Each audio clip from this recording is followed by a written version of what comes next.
Bom dia, paz do Senhor. Hoje, dia 19 de junho de 2021. Hoje, dia 19 de junho de 2021, um sabadão, e que o Senhor te abençoe, e que o Senhor se derrame sobre a tua vida, e que o Senhor possa estabelecer, proceder conforme os seus mandamentos, conforme aquilo que ele tem como promessa, como palavra de bênção sobre a tua vida, sobre a tua casa, sobre a tua família, sobre os teus queridos, em nome de Jesus. Que realmente você viva a cada dia aquilo que é bom, perfeito e agradável. Eu sempre falo que existe uma condição que está muito bem clara na palavra de Deus.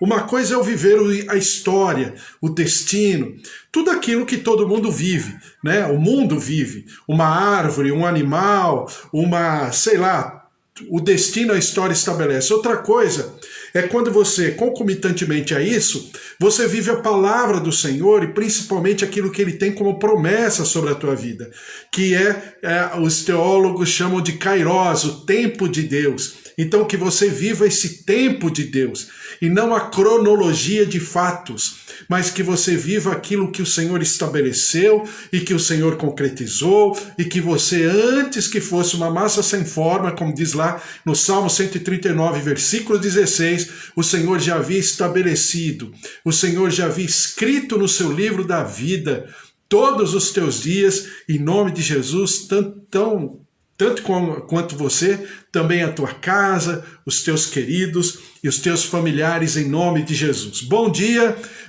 Bispo Antônio, Deus abençoe o Senhor também esteja sobre a tua vida, filhos, netos, Priscila, Suzy, a presença e o poder de Deus se manifesta. Bom dia, Pastor Amara, o Senhor te abençoe também, filhos, genro, nora, netos, presença, o poder, o mover do Senhor sobre a tua vida, sobre a tua casa, a tua família, seu Ulisses, o que o Senhor esteja trabalhando cada um também, O William, o meu garoto, como eu falo, O William, que está lá já na sua terra, que o Senhor o abençoe também nos seus projetos, planos, em nome de Jesus. Bom dia, minha tia Rosália, minha tia Alzira, também meus tios, primos, filhos, netos, genros, noras, o Senhor esteja sobre todo mundo, a minha tia Alzira também, e sempre orando pelo meu primo Alexandre, o Senhor esteja sobre a tua vida também. Meus pais, o Senhor os abençoe também. Minhas filhas, a Giovana hoje está aqui em casa, mas as outras minhas duas filhas estão em Vinhedo. Fazendo fazendo um balão de ensaio. Como é que elas conseguem ficar sozinhas não, estão as duas, mas estão aí lá se sustentando, estão lá trabalhando a vida delas, estão se preparando já para o futuro, faculdade, outros tempos, novos ares, e o Senhor esteja sobre a vida delas também. Então todos nós estamos, a dona Nadir, seu Toninho, também o seu João, Dona Dária, o Senhor esteja sobre cada um de vocês, em nome de Jesus. Um beijo também. Oi, Valéria, doutora Valéria, Deus abençoe você, a Gabi, a Belinha, Deus abençoe também a Dona Cora, seu Nonô, servos do Senhor, um casal maravilhoso, a quem eu tenho com muito amor, muito carinho, toda a família. Deus abençoe a todos aí, os irmãos da Valéria também, seus sobrinhos, o Senhor esteja sobre cada um, se derramando, estabelecendo a sua palavra, em nome de Jesus. O Senhor esteja sobre cada um de vocês. Um beijo. Deus abençoe a todos. Eva também, Deus abençoe você, Eva. Carlos, também as filhas, Débora, Raquel, Fábio, Cris, Danielzinho, que é o netinho. Deus abençoe todos vocês, Eva, e que o Senhor esteja aí fortalecendo a tua vida e revigorando, Você e o Carlos têm várias tarefas durante o dia, o Senhor esteja sobre a vida de vocês. Bom, então nós estamos falando sobre Mateus 24, e falando sobre Mateus 24, a gente fala sobre tribulação, o anticristo, se a gente vai estar aqui na grande tribulação, se não estaremos na grande tribulação, se nós estaremos com o governo governo do anticristo não estaremos? Uma série de perguntas. É um tema polêmico, controverso, porque eu já expliquei para você e sempre estou falando a respeito, porque existem principalmente há 300 anos atrás, de 300 anos para cá, né, vieram doutrinas, vieram, vamos dizer assim, interpretações da palavra que se misturaram com os próprios filmes hollywoodianos, né, que falam a respeito de inferno, de céu, de tribulação, da vinda do Senhor Jesus, a segunda volta do Senhor Jesus. Então, houve assim se misturou muita coisa, né, no liquidificador chamado escatologia.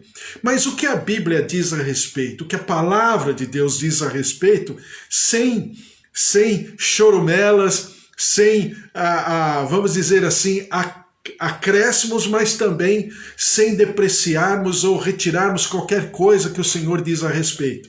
Então nós estamos lendo Mateus capítulo 24 a partir do versículo 15. Mas sempre eu deixo muito bem claro, que a preocupação do Senhor primeiro não é em relação ao tempo, se vai acontecer hoje ou amanhã ou depois da manhã. Até porque nós somos falíveis, né? É mais interessante eu trabalhar a minha vida, a minha relação com Deus. Não que tudo isso não seja importante, até porque 25%, dizem os estudiosos, que 25% de tudo que diz a palavra de Deus do Antigo ao Novo Testamento são palavras proféticas. 1/4 da Bíblia só falando de palavras proféticas. Eu já falei para você que a Bíblia fala muito mais sobre a segunda vinda de Jesus do que sobre a primeira vinda de Jesus. Então é importante. Tanto é importante que cada um que fala sobre a segunda vinda de Jesus fala como se estivesse pertencendo à geração que vai contemplar a segunda vinda de Jesus. Por quê? Qual o sentimento bíblico a respeito? Lembre-se que ter uma mente bíblica não é apenas conhecer versículos. Conhecer versículo, isso é muito fácil. A questão toda não é conhecimento do versículo só, mas a questão toda é eu ter uma mente bíblica, né? Tem um cara chamado John Stott, um cara não, né? Um grande estudioso da palavra, chamado John Stott, e ele diz no livro dele, né, que a mente cristã é mais importante do que pura e simplesmente saber sobre as coisas e os acontecimentos. E depois ele coloca uma mente bíblica é mais do que conhecimento bíblico, mas uma mente bíblica é saber exatamente o sentimento através do qual foi escrito toda a palavra de Deus, ou seja, entender o espírito que foi escrito a palavra de Deus, qual o objetivo, qual é o sentimento inicial do Senhor Deus em escrever a palavra. Então eu tenho um grande desafio em viver a palavra de Deus, não apenas conhecê-la, mas vivê-la de uma maneira plena todos os dias da minha vida, porque a palavra de Deus ela é atemporal. Ela foi escrita para ontem, ela está sendo escrita para hoje, mas também ela será escrita para o amanhã. Por que ela é atemporal? Porque passarão céu e terra, mas a minha palavra não passará. Porque a palavra do Senhor, ela norteará todo o meu modo de vida, toda a minha relação interpessoal, tudo aquilo que creio, que desejo, que amo. Agora, quando eu me proponho a viver sobre a plataforma de vida que Deus me oferece, obviamente, essa palavra do Senhor se manifestará poderosamente em nome de Jesus, né? Oi, Jucimara, tudo bem? Glória a Deus, que você tenha um tempinho aí, né? Dentro do teu trabalho, da tua rotina, para você estar em comunhão conosco aqui nessa igreja virtual, nessa comunidade, nessa sinagoga virtual em nome de Jesus. Tudo bem, pastora Mara? Bom dia também, bom dia a todos.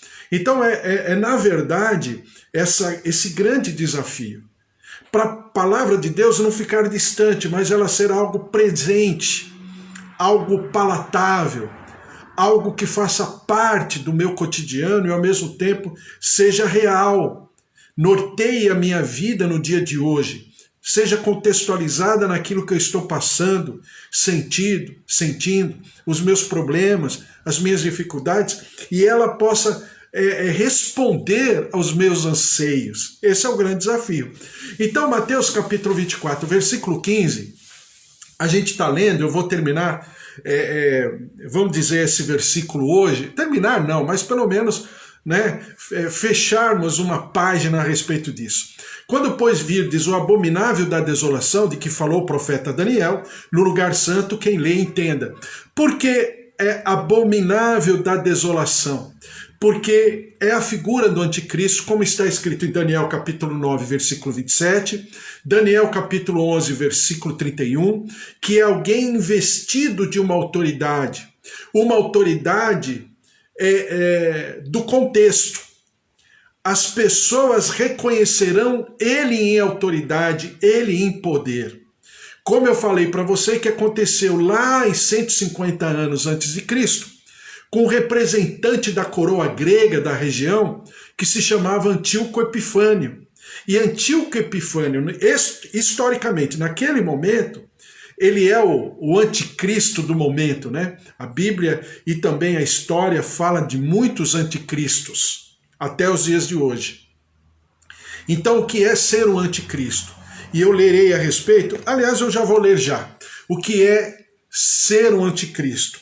A Bíblia fala assim, segunda epístola de Paulo aos Tessalonicenses, que diz assim: irmãos, no que diz respeito à vida do nosso Senhor Jesus Cristo, à nossa reunião com ele, nós vos exortamos a que não vos demovais da vossa mente com facilidade, nem vos perturbeis, quer por espírito, quer por palavra, quer por epístola, como se procedesse de nós, supondo tenha chegado o dia do Senhor.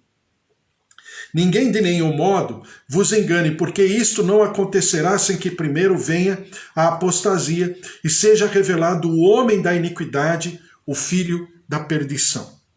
Então, aqui Paulo dá nome a esse anticristo no sentido da sua identidade, de como ele procede. Diz aqui ainda, o qual se opõe e se levanta contra tudo que se chama Deus, ou é objetivo de culto, a ponto de assentar-se no santuário de Deus, ostentando-se como se fosse o próprio Deus. Então é alguém investido de uma autoridade, reconhecido em autoridade e poder, de uma maneira tal que na sua, entre aspas, santidade, ele vai ocupar na lógica, na cultura hebraica, ele vai ocupar o lugar santo, né? Veja só, não vos recordais de que ainda convosco eu costumava dizer-vos estas coisas? E agora sabeis o que o detém, para que ele seja revelado somente em ocasião própria. Ou seja, o próprio Espírito Santo o retém. Mas haverá um momento em que esse ser, essa pessoa, investido de toda autoridade e possivelmente seja investido não apenas de uma autoridade religiosa, mas de uma autoridade política também, porque ele vai reunir, ele vai trazer, ele vai atrair por sobre si uma condição de não apenas, vamos dizer, preencher anseios sociais, políticos, possivelmente econômicos, mas também anseios, vamos chamar assim, cósmicos, etéreos, abstratos, ou poderia dizer místicos. Então é alguém que vai reunir exatamente o que aconteceu com esse tal homem chamado Antíoco Epifânio, que ele entrou fazendo alterações, trazendo ali a comunidade da época, Está escrito, por exemplo, nas guerras dos Macabeus, no livro de Macabeus, que é um livro chamado livro apócrifo, mas não obstante somente ele, mas também, por exemplo, um grande historiador chamado Flávio Josefo, né?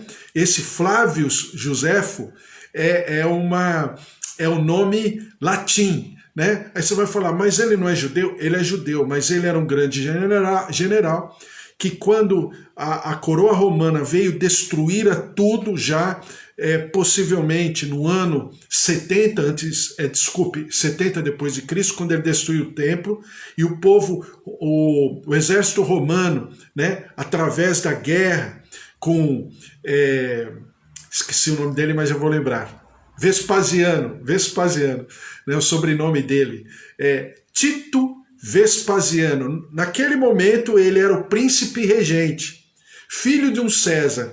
Depois ele sobe à condição de César. Mas Tito Vespasiano, ele invade Jerusalém, destrói o templo, destrói tudo.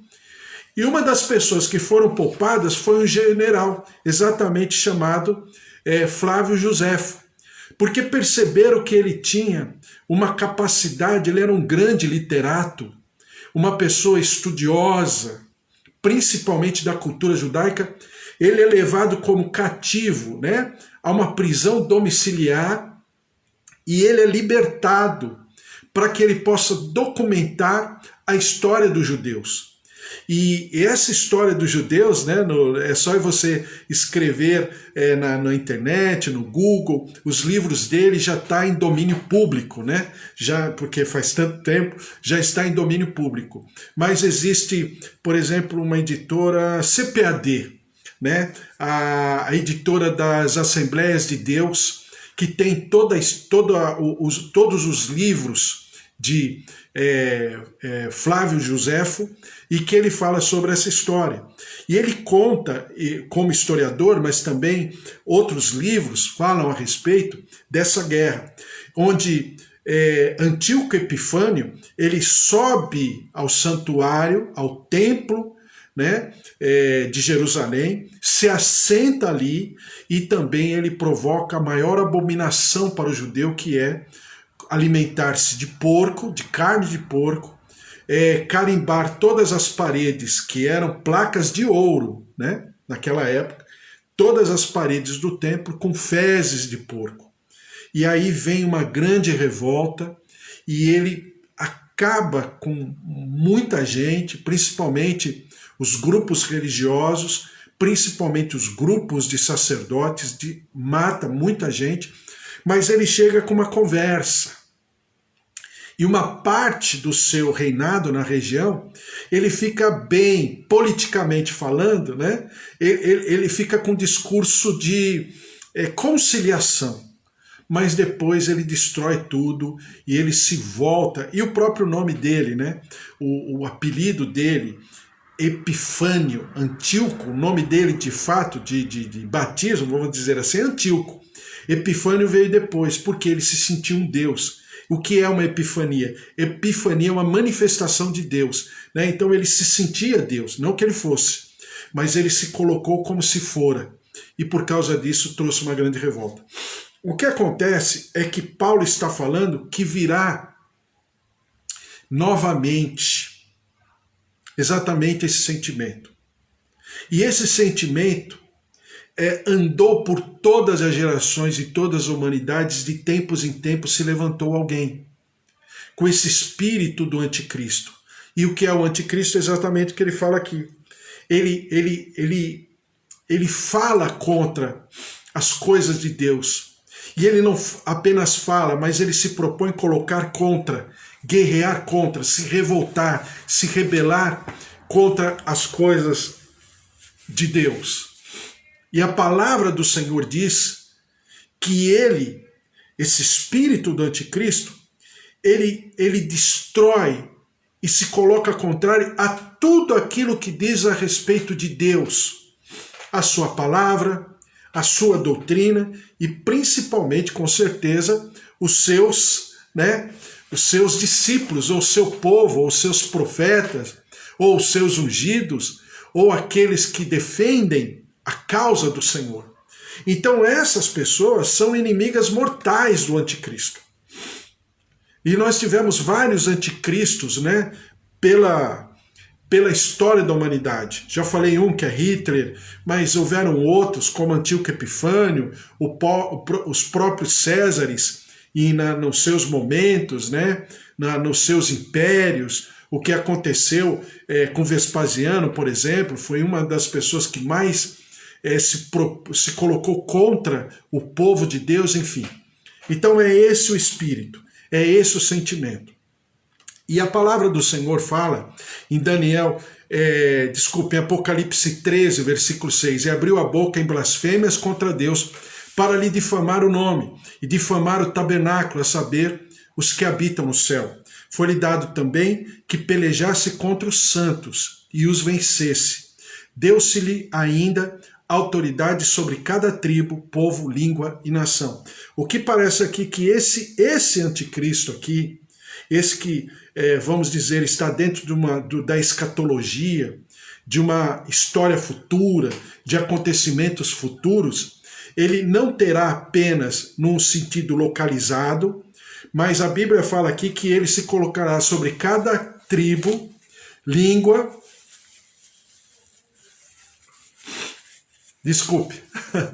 sobre cada língua, tribo, e nação, povo e nação. Então é um ambiente mais globalizado, não é apenas naquela região como foi com Antíoco Epifânio, mas será agora uma coisa mais globalizada, mundial, de uma maneira que todos os povos, nações e tribos se voltem para ele. Porque a Bíblia fala que deu-se-lhe ainda autoridade. Então não vai ser apenas uma coisa imposta, mas vai ser algo reconhecido. Agora, uma coisa que fica bem claro aqui é que esse ambiente, ainda o povo de Deus está aqui. Então, para nós que defendemos que o povo de Deus não estará na tribulação, pelo menos até aqui, o povo de Deus vai estar, tá? Aí você vai falar, você é daqueles que defendem, né, que o povo de Deus não vai estar, ou você é daqueles que defende que o povo de Deus estará? Bom, então deixa eu falar para você uma coisa clara. A Bíblia mostra, você lendo a palavra de Deus, no sentido de leitura de Bíblia, que nós estaremos, possivelmente, durante pelo menos boa parte da tribulação. A Bíblia mostra. Agora, qual é o meu sentimento? Porque uma coisa é você ter um sentimento, outra coisa é você ter a Bíblia. Você pode falar dos dois, não tem problema, ninguém está cometendo pecado, né? Até porque não é um assunto que não tenha várias linhas de raciocínios, e eu diria que a maioria delas são todas contundentes, são todas passíveis de uma certa interpretação. A questão toda é que quando você vai para a palavra do Senhor, você percebe que Noé estava durante o dilúvio. Pelo menos parte dele, no sentido de, vamos dizer assim, receber as primeiras gotas do dilúvio. No sentido de ver os acontecimentos ao seu redor. No sentido de, até mesmo, entrar na arca e perceber que as pessoas do lado de fora estão querendo entrar na arca. Então você percebe que existe sim um momento que Noé está ali. Então nós falamos de mente bíblica, tá? Mente bíblica. Não apenas de um fato, mas de algumas coisas. O povo lá no Egito, a mesma coisa. O povo participa, vamos dizer assim, até de maneira a aprender com aquilo, né? Participa das 9 pragas do Egito. A 10ª praga não.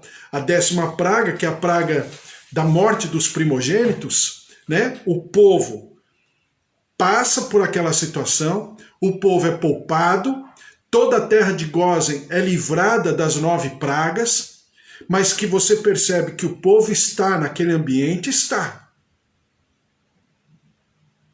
Tanto é que, segundo a palavra de Deus, outros povos e egípcios também se prostraram ao mover de Deus, se prostraram ao Deus, ao El Shaddai Adonai, exatamente nesse tempo. E esse populacho, a Bíblia chama ele mais tarde de populacho, que é um povo que anda com o povo de Deus, mas não pertence ao povo hebreu na origem. Mas, claro, o povo hebreu sai e eles saem juntos. Por que eles saem juntos? Uma parte sai porque é o vai da valsa. Vai junto com os outros, se aproveita da situação.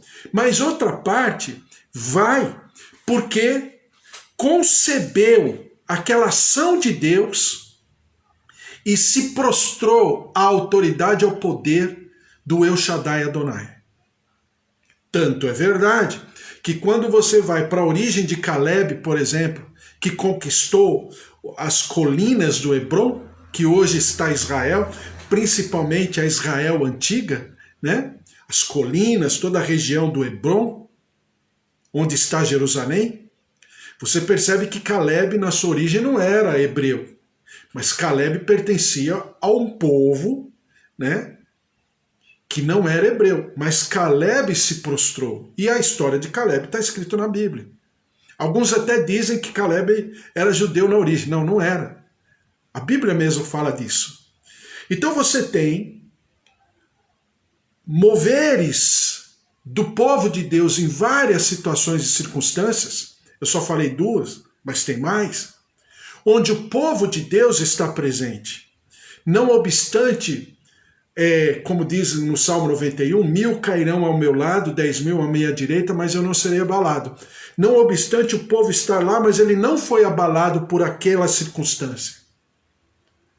Então diz aqui, foi-lhe dado também que pelejasse contra os santos e os vencesse. Deu-se-lhe ainda autoridade sobre cada tribo, povo, língua e nação. Eis que vos digo um mistério. 1 Coríntios capítulo 15, versículo 51. Eis que vos digo um mistério. Nem todos dormiremos, mas transformados seremos todos, no momento, num abrir e fechar dos olhos, ao ressoar da última trombeta.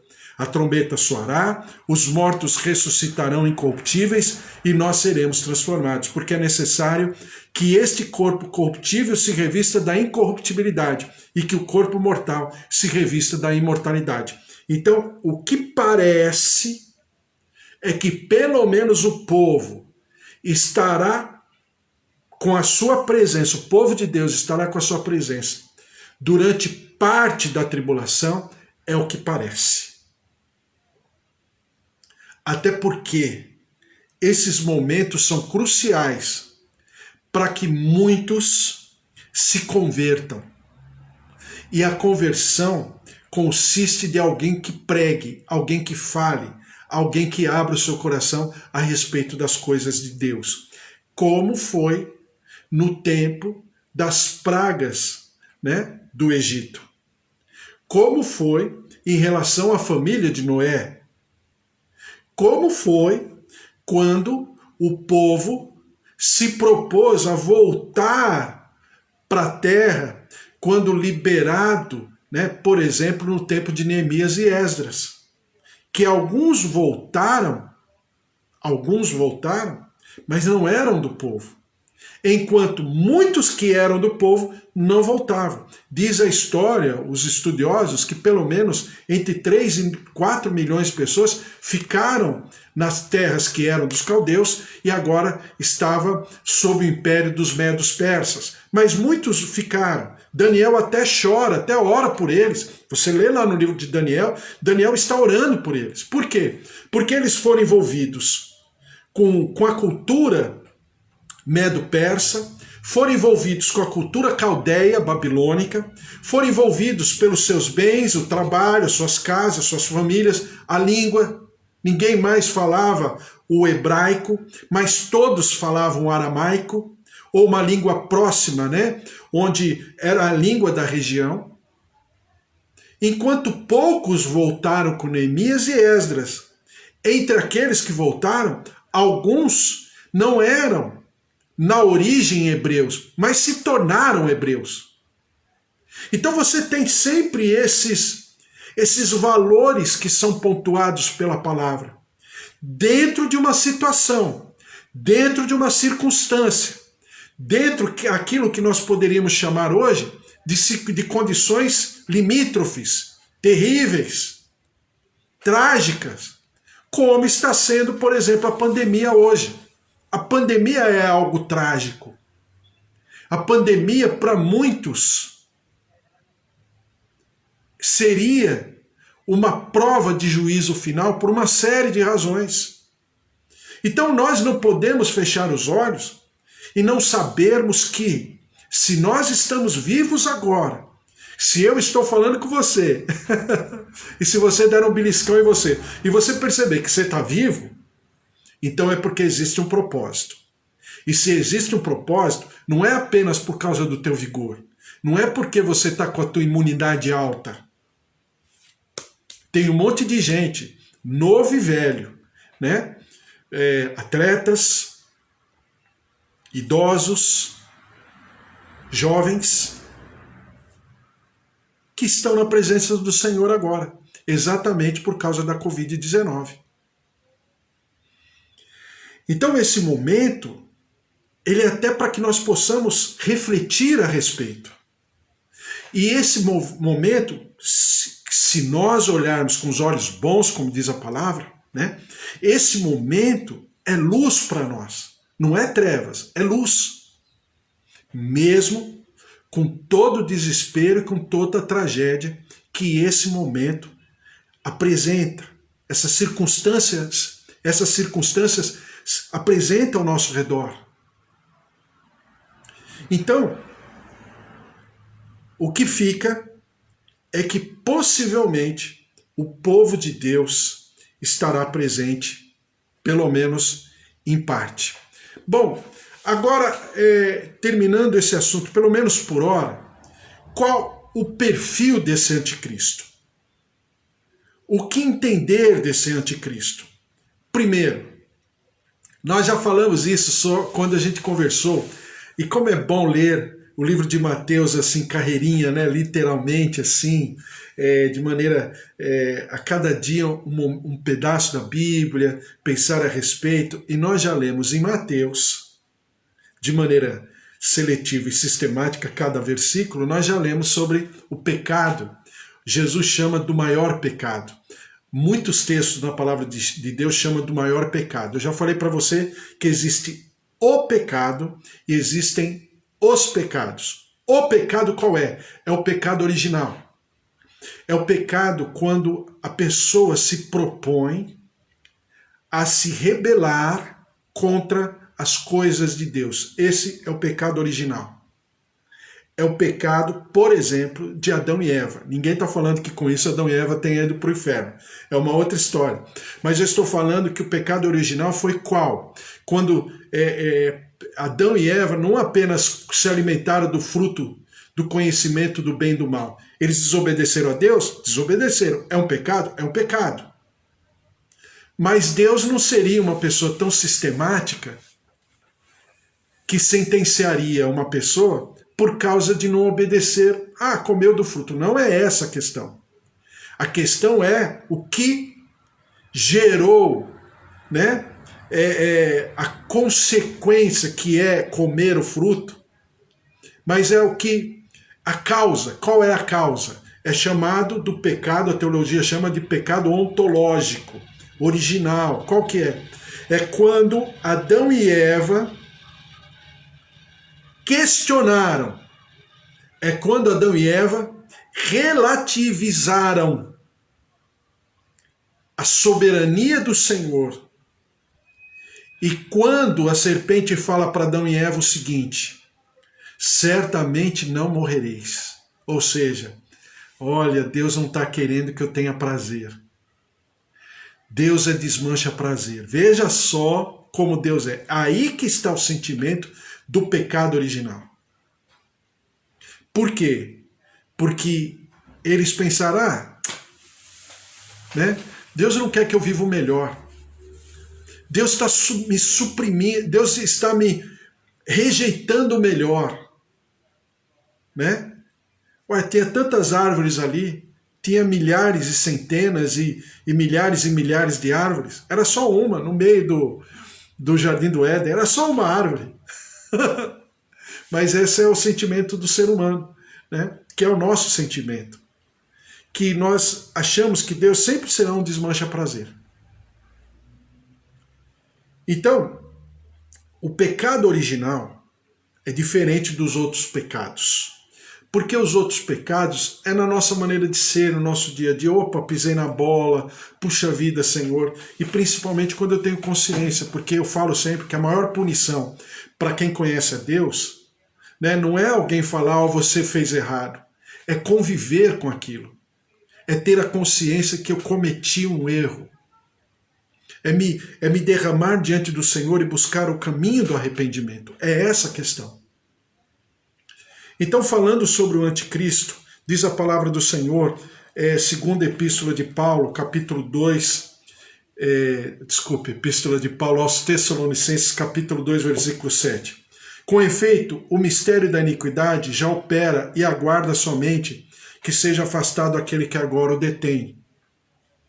Quem seja afastado? O próprio ministério, o próprio movimento do Espírito Santo.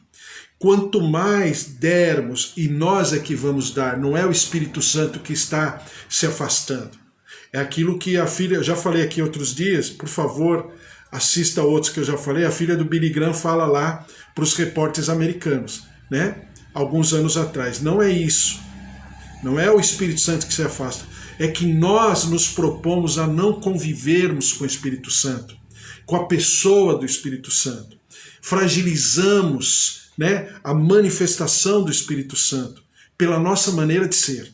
Então será de fato revelado o iníquo a quem o Senhor Jesus matará com o sopro da sua boca e o destruirá pela manifestação da sua vinda. Então, o anticristo possivelmente será alguém que conheça a palavra. Por quê? Porque se possível for, ele vai enganar os escolhidos. Por quê? Porque não é qualquer pessoa.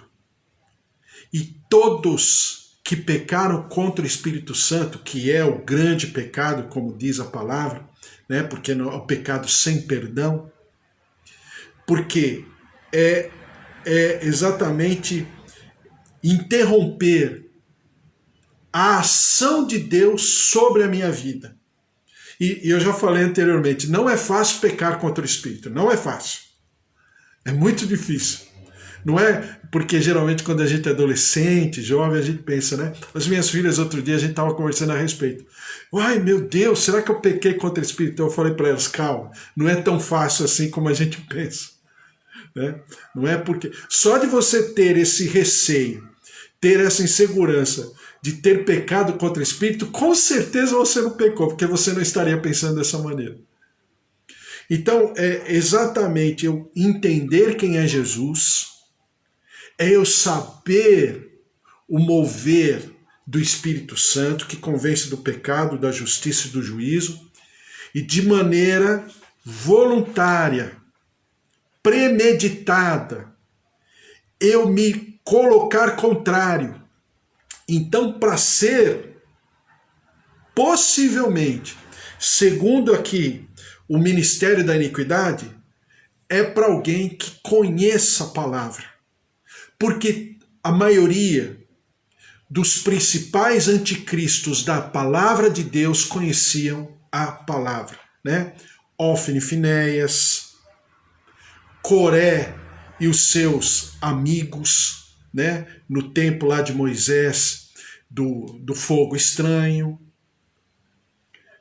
Alexandre o Latueiro, que Paulo fala, outros, né? Outras pessoas determinantes na palavra que tiveram todo o espaço, e por que não dizer o próprio Judas, tiveram todo o espaço, tiveram todo o tempo, todo o conhecimento para poderem refletir a respeito das coisas de Deus. Ou então, como o próprio Senhor Jesus fala em Mateus, Quando ele fala, né, em Mateus 23, que é o capítulo só de repreensão aos fariseus e aos escribas, que é o único lugar que Jesus fala: vocês estão indo para o inferno. Por quê? Porque tem o conhecimento da palavra, está tendo todo o espaço de se arrepender, está tendo toda a condição e a consciência de se derramar diante do Senhor para encontrar o caminho da reconciliação, o caminho do arrependimento, mas de uma maneira premeditada, de uma maneira dissimulada, de uma maneira principalmente consciente. Ele fala: não, nós preferimos a nossa doutrina. Ou seja, ele está pecando contra a pessoa de Jesus? Claro que ele está, mas ele está pecando contra qualquer possibilidade de arrependimento, de ligação com Deus, de uma ponte entre o profano e o santo, que é a manifestação. Claro, Jesus é o único mediador entre Deus e os homens, como diz ali 1 Timóteo capítulo 2:5. Mas a única possibilidade de convencimento que somente a pessoa do Espírito Santo pode fazer. Porque ninguém fala, diz a palavra, que Jesus é o Senhor, se não for por obra de um agente externo. De quem? Do Espírito Santo de Deus. Então, possivelmente, essa pessoa será alguém de dentro, que de maneira completamente consciente vai se voltar contra as coisas de Deus e possivelmente, fazendo alusão a Antíoco Epifânio, lá do 150 anos antes de Jesus Cristo, ele vai com vamos dizer, com um discurso politicamente correto, um discurso agregador, um discurso que possa convergir todos os, vamos chamar assim, todos os grupos, sejam eles políticos, sejam eles econômicos, sejam eles administrativos, sejam eles culturais, sejam eles religiosos. E aí ele vai trazer para si essa autoridade. E assim que ele tiver reconhecido essa autoridade, claro que ele vai se voltar contra tudo aquilo que é de Deus, não é contra as pessoas. Não é contra o status quo, não é isso, mas contra as coisas que são de Deus. Contra tudo aquilo que diz respeito a Deus. É por isso que eu falo para você que hoje em dia você percebe no mundo alguma coisa que eu ouvi de um filósofo uma vez falar, de um livro dele, cosmocracia. O que é a cosmocracia segundo a filosofia? A sociologia também já fala sobre isso, que é um termo novo, é uma nomenclatura nova.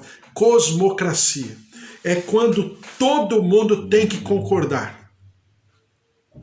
Ninguém discute, ninguém fala a respeito. E quem quiser falar vai ser,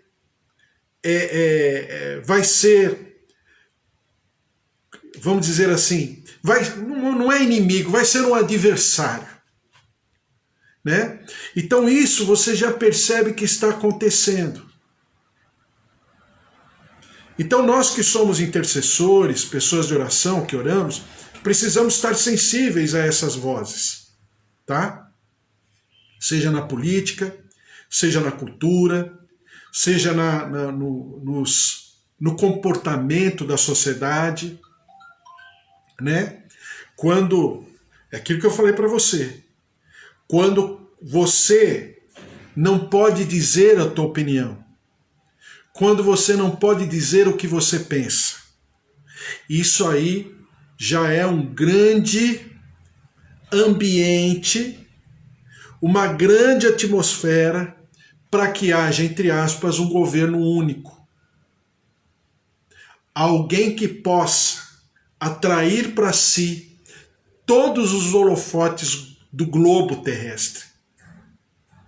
Então é um processo, não é da noite para o dia. Mas enquanto é dia, como diz a palavra, nós devemos viver a palavra. E devemos principalmente viver na expectativa da volta do Senhor Jesus. E para terminar, porque cada geração chamava para si. Se você ler, por exemplo, Paulo, olha, muitos de nós, né, ele fala assim, como se ele estivesse junto, muitos de nós não passaremos pela morte. Por quê? Porque é essa esperança que movia o povo de Deus. É essa esperança que deve nos mover hoje.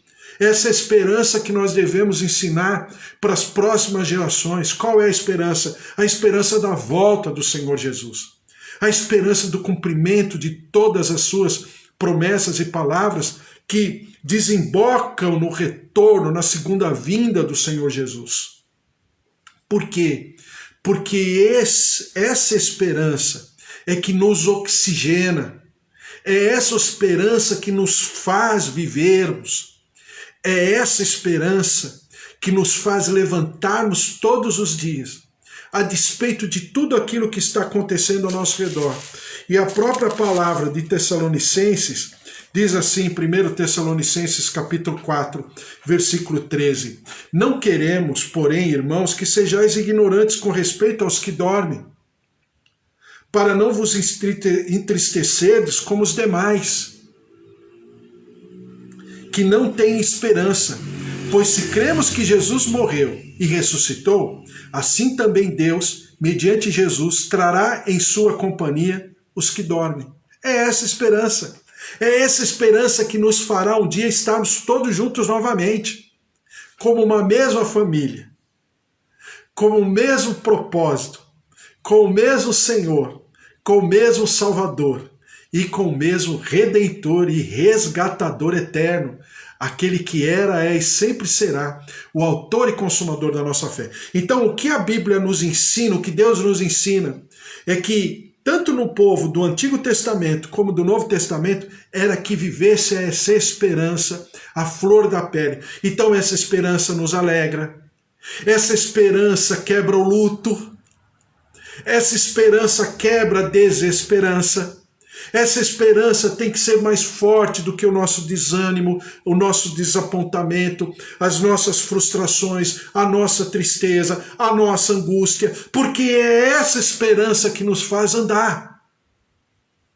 Lembre-se daquilo que fala aquele que tanto eu pontuo, chamado pai da logoterapia, né? A vida com sentido. Porque uma vez um filósofo perguntou: qual é o sentido da vida? E o outro filósofo respondeu: é a vida com sentido. Então ele percebeu isso, ainda nos campos de concentração de Auschwitz. Perdeu sua esposa grávida, violentada até a morte. Perdeu seus pais, perdeu toda a sua família. Só ele estava ali, no campo de concentração, muito doente. Mas ele percebeu que as pessoas que sobreviviam mais tempo eram as pessoas que tinham esperança. E aí ele escreveu, né, como psiquiatra, médico, também psicólogo, psicanalista, ele escreveu A Vida com Sentido. Não é um livro de crente, não é um livro cristão, mas fala exatamente sobre isso, sobre ter esperança. E nós somos o povo que precisamos viver sobre as asas da esperança. A esperança nos move, a esperança nos oxigena e a esperança nos faz estar conscientes, equilibrados, completamente absorvidos, oxigenados pela vida abundante em Jesus Cristo. Amém? Glória a Deus! Vamos orar e vamos colocar tudo diante do Senhor. Estamos falando sobre Mateus 24, né? O princípio das dores, a grande tribulação e tudo isso junto, mas sempre em esperança. O Senhor não está preocupado em que nós saibamos o tempo. Aliás, aqui no capítulo 24, amanhã eu vou ler, 3 vezes Jesus fala que não é. Ele não vai falar para nós o dia nem a hora. Por quê? Porque eu tenho esperança, eu vivo na esperança. Isso é fé.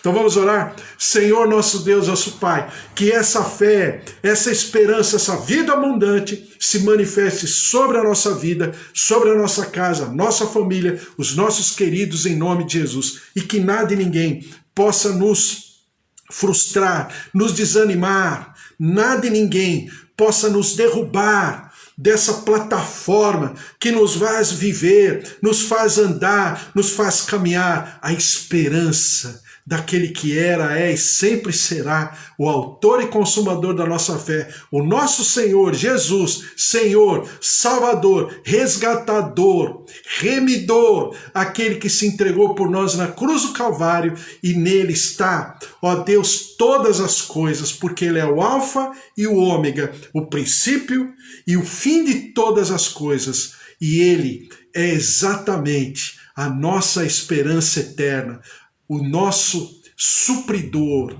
o nosso arrimo, o nosso sustento, a nossa completa manifestação de vida, o sol da justiça. O sol é a luz do meio-dia, a verdadeira estrela da manhã, o leão da tribo de Judá, o Cordeiro de Deus, a ele todo louvor, toda honra e toda glória, em nome de Jesus. Amém. Amém?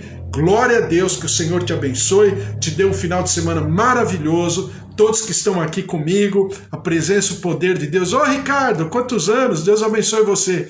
Deus abençoe a todos aí. Jucimara também, um beijo para você. Seja bem-vinda, Jucimara. Você esteja aí em comunhão conosco. É uma grande bênção. Fique na paz. Um dia maravilhoso, um sábado maravilhoso, um final de semana especial, inesquecível, e que tudo aquilo que for bom, perfeito e agradável se manifeste sobre a tua vida. Porque se Deus é por nós, quem será contra nós? Se o Senhor é o nosso pastor, de nada teremos falta. Porque que o amor de Deus Pai Todo-Poderoso, que fez o céu e a terra, a vida vitoriosa em Jesus Cristo e as consolações do Espírito Santo da promessa estejam sobre a tua vida, tua casa, tua família, em nome de Jesus. Um beijo, até amanhã, 10 horas da manhã. Fique na paz.